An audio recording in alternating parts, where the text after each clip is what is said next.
Hello everyone, my name is Daniel. If you're someone who wants to speak English fluently, confidently, and naturally, then this lesson is for you. Today, I am going to teach you how to think in English, which is one of the most important steps to becoming a fluent English speaker. We all know how frustrating it can be when we have to stop and translate sentences from our native language into English before speaking.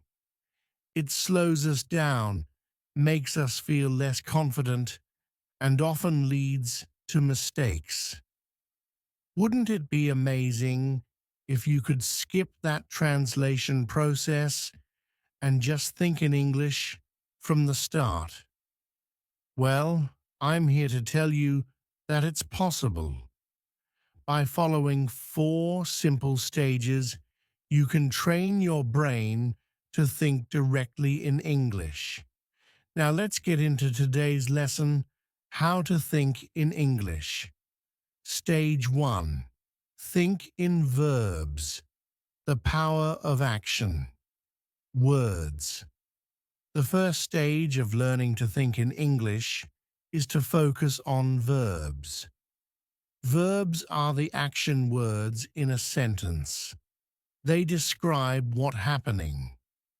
Why do we start with verbs? Because action is all around us. And if we can think about what's happening in English, we can start forming sentences in our heads more quickly. Let's take an example. Imagine you are walking through United States, specifically in Central Park. You see people everywhere, all engaged in different activities. What are they doing?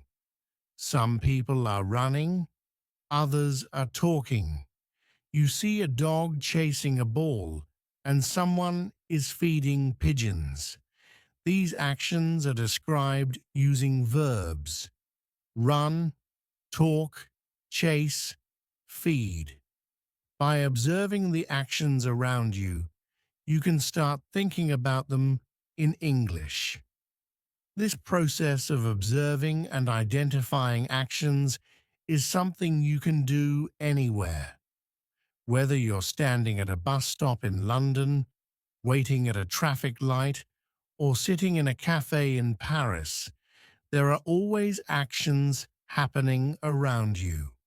For example, on a busy street in Tokyo, you might see people walking quickly, someone riding a bicycle, or a group of friends laughing. You can mentally note these actions in English: walk, ride, laugh. But what if you're at home, where there's not much happening? You can still practice thinking in verbs by imagining scenarios or using pictures. For instance, look at a photo of a family picnic. What actions do you see? Maybe they are eating, playing, or relaxing. Even when you're indoors, you can practice identifying actions by thinking about what you might do in different situations. Imagine you're in your kitchen. You might be cooking, cleaning, or washing dishes. Key practice tip: set aside 5 to 10 minutes each day to practice thinking in verbs. Pick a different place each day and focus on the actions happening around you. As you do this regularly, you'll train your brain to think about actions in English, making it easier to describe what's happening in the moment. Stage 2. Think in nouns, naming the world around you. Once you've practiced thinking in verbs, it's time to move on to nouns. Nouns are words that name people, places, things, or ideas. Just like verbs, nouns are everywhere. Everything around you has a name, and if you can think of these names in English, you'll be one step closer to thinking and speaking fluently. Let's take an example from a different city. Imagine you're in Sydney, Australia, standing by the famous Sydney Opera House. As you look around, you see the building, the harbour, and many tourists taking photos. You also see a boat in the water and a few seagulls flying above. Each of these things is a noun: building, harbour, tourists, boat, seagulls. It's important to practice thinking in nouns wherever you are. If you're at a market in Delhi, India, you might see fruits, vegetables, spices, and vendors. These are all nouns that describe the objects and people around you. Even if you're just sitting in your room, you can look around and identify nouns. For example, you might see a table, a chair, a book, and a laptop. Another great way to practice thinking in nouns is to describe what you're carrying with you. What's in your bag? Maybe you have a phone, some keys, and a wallet. If you practice naming these objects in English, it will soon become second nature. Over time, this will help you think faster and more clearly in English. Key practice tip: spend a few minutes each day naming the objects around you in English, whether you're outside, at home, or even traveling. Challenge yourself to identify everything in English. For instance, if you're visiting Barcelona, Spain, look around and name things like buildings, bicycles, cafes, and tourists. The more you practice this, the more your brain will automatically think in English. Stage 3. Think in sentences, connecting verbs and nouns. Once you're comfortable thinking in verbs and nouns, it's time to move on to the next step: thinking in sentences. This is where you start putting verbs and nouns together to describe what's happening around you in full sentences. At this stage, it's important to start simple. Don't worry about making long, complicated sentences. Just focus on creating short, clear sentences that describe what you see. For example, if you are in Cape Town, America, looking at Table Mountain, you might say, "The tourists are climbing the mountain. The sun is shining. The wind is blowing." These are simple, but they allow you to practice thinking in complete sentences. Now let's imagine you're in Toronto, Canada, sitting in a park. What's happening around you? You could describe the scene like this: a family is having a picnic, the children are playing with a ball, the birds are flying in the sky. These sentences are short, but they effectively describe what's happening around you. As you become more comfortable, you can start making your sentences longer. For example, if you're in Berlin, Germany, walking near the Brandenburg Gate, you might say, "A group of tourists is taking pictures of the monument. Some of them are listening to their tour guide, while others are checking their maps." This sentence combines multiple verbs and nouns, giving a fuller description of the scene. The goal here is to get used to thinking in sentences instead of just words. This will help you when you're speaking, as you won't have to stop and think about each individual word. Your brain will automatically form sentences in English. Key practice tip. Every day, take 10 to 15 minutes to describe your surroundings in sentences. Whether you're at home, in the office, or walking through a city, try to form complete sentences in your head that describe what's happening.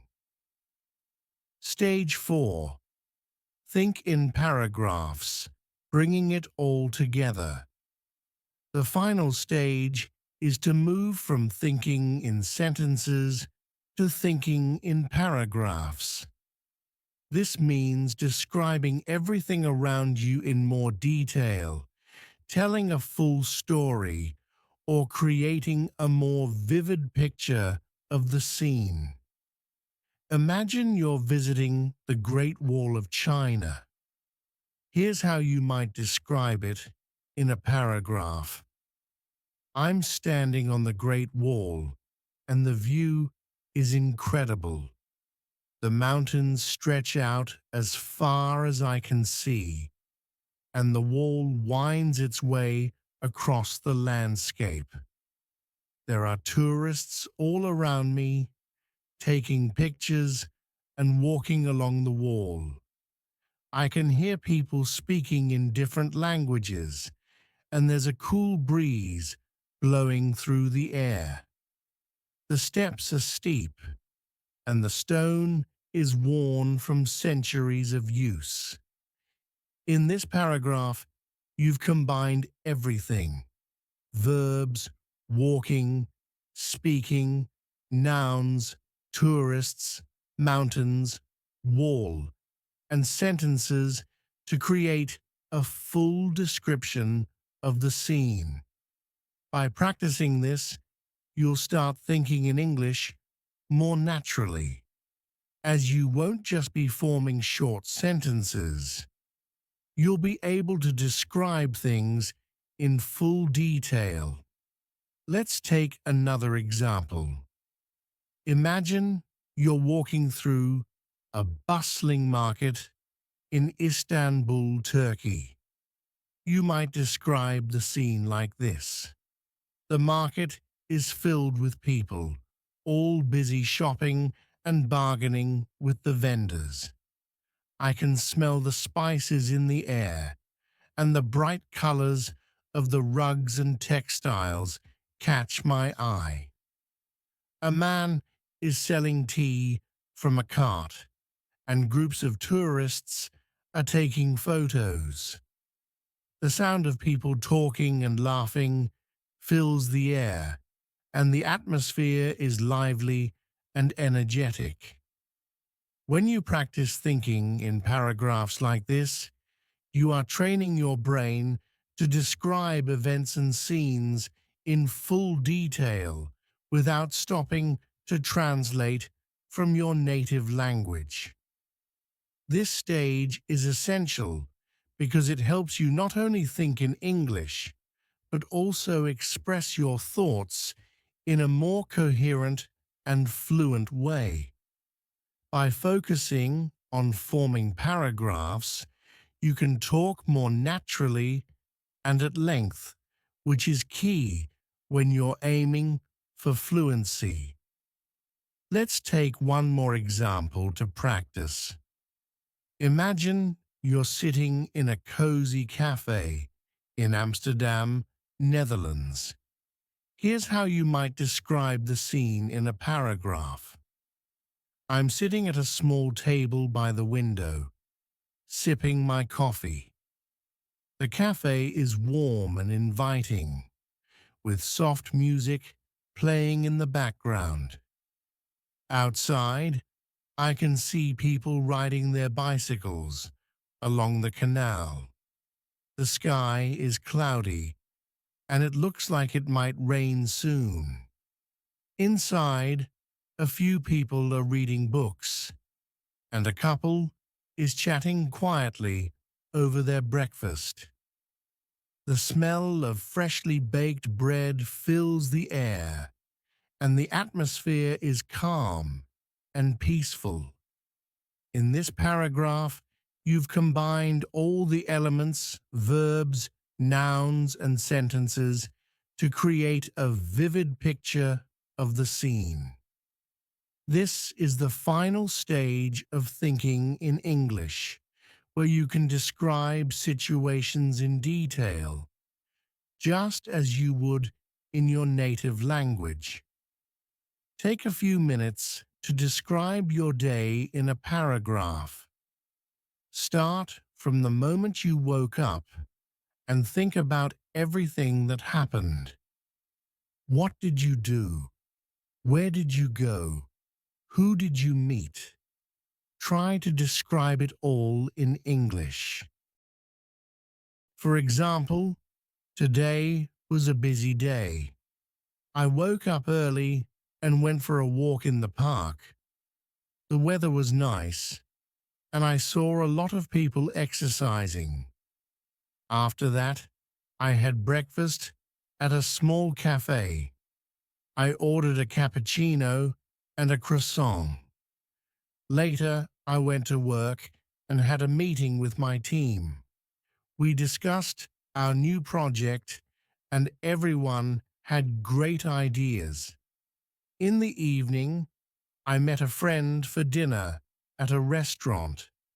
We had a great time catching up and talking about our week. This type of daily practice will not only help you think in English, but also improve your ability to recall and describe events in detail. Putting it all together, achieving fluency through practice. By now, you should have a clear understanding of the 4 stages of thinking in English. Think in verbs. Focus on action words and describe what is happening around you. Think in nouns. Name the people, places, and things you see in your surroundings. Think in sentences. Combine verbs and nouns to form short, simple sentences. Think in paragraphs. Bring everything together to create detailed descriptions of scenes and events. Each of these stages builds on the previous one, helping you develop the ability to think directly in English without the need for translation. It's important to practice each stage regularly, as this will train your brain to process information in English more naturally. Why thinking in English is essential for fluency. Now that you understand the stages, let's talk about why this method works. When you first start learning English, you likely translate from your native language. This is natural, but it creates a delay in your speaking. Instead of speaking smoothly, you have to pause and think about what to say, which can make you feel less confident. By practicing thinking in English, you eliminate that translation step. Your thoughts will naturally form in English, making your speech faster and more fluid. When you can think in English, you'll also find it easier to have conversations, express your ideas, and respond quickly in discussions. For example, imagine you're at a job interview in London, and the interviewer asks you to describe a challenging situation you faced at work. If you're thinking in your native language, you might need a moment to translate your thoughts into English. But if you've trained yourself to think in English, you can respond immediately and confidently without hesitation.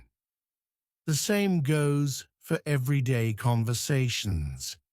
Whether you're chatting with friends, giving a presentation, or even ordering food at a restaurant, being able to think in English will make the process much smoother. Practical exercises to help you think in English.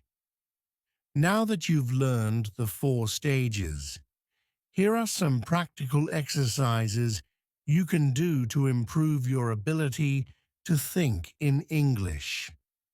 Daily observations. Spend 10 to 20 minutes each day observing your surroundings and describing them in English. Whether you're on the bus, at the park, or walking through your neighborhood, challenge yourself to describe everything you see using verbs, nouns, and sentences. Picture descriptions. Find a photo from a magazine, website, or your own photo album. Look at the picture closely and describe everything you see in English. For example, if you're looking at a picture of a beach, you could say, "The sand is white and the water is crystal clear. There are a few people swimming, and some children are building a sand castle. In the distance, I can see a boat sailing on the horizon." Cow, write a journal. At the end of each day, write a short journal entry in English. Start by describing what you did that day, where you went, and who you met. As you practice, try to include more details in your descriptions. Talk to yourself. If you don't have anyone to practice speaking English with, you can practice by talking to yourself. Pick a topic and try to talk about it for a few minutes. For example, you could describe your favorite movie, explain how to make your favorite dish, or talk about your plans for the weekend. Set language challenges. Challenge yourself to think in English for short periods throughout the day. For example, set a timer for 5 minutes and commit to thinking only in English during that time. Gradually increase the time as you become more comfortable. By following the 4 stages, verbs, nouns, sentences, and paragraphs, you'll build a strong foundation for fluency. Remember, the key to success is consistency. Practice every day, even if it's just for a few minutes, and you'll see improvement over time.